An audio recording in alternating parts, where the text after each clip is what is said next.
Dhe tani një institucion, si kur se është Komuna e Prishtinës, nëse merë vendime me avletësu jetën njerëzve, qoftë edhe në një muaj të shajt Ramazanit, gjatë praktikimit, thjesht për ju ndihmon. Pra është në funksion që ata njerëz që majnë Ramazan, që numri është i madh, dhe unë e shoh që po rritet çdo ditë më shumë, me pas kohë me shku në shtëpi, me bë iftarin, me bë gati, edhe me pas një iftar në kohë të rregullt. Deri në këtë pikë unë nuk po shoh ndaj lloj cenimi të shtetit ton kushtetues.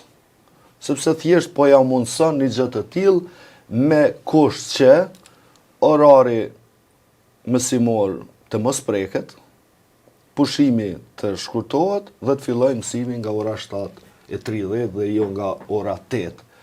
Unë nuk po shoh asnjë cenim këtu praktik.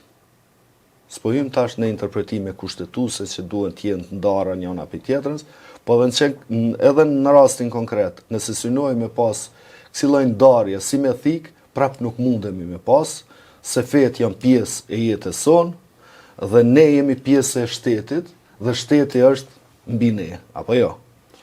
Jemi të lidhun njëri me tjetrin. Ta zom një xhami ose një kish nëse do me ndërtu, ti duhet me ju nënshtru procedura ligjore me marrë lejen e komunës.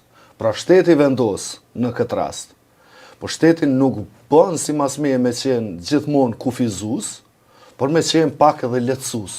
Lirues që në rastet e caktuara, po me jau kriju një lloj komoditeti që ndoshta edhe këta tjerë që nuk e praktikojnë, apo që janë të besime e tjera, nuk cenohen. Thjesht ata mundën nuk cenu në bindjet e tyne, për në jetën e përditshme nuk besoj që cenohen. Në këtë frymë unë mendoj që zoti Rama, kryetari i Prishtinës, përparim Rama, është të tregu që është një politikan jo konvencional, absolutisht atipik, i cili nuk pyet as për disa qëndrime të partisë së tij, LDK-s që ka bë kryetari i Prishtinës, as për disa rregulla kushtetuese ligjore, kur vjen fjala me kriju një komoditet besimtarëve të caktuar, dhe po ashtu është e demantu një propagandë që është zhvillu kohë të gjatë në raport me përparim Ramën. Mos harrojmë, për herë të parë më duket është viti i tretë që për Ramazan e zbukuron qytetin, bashkë me Bashkinë Islame.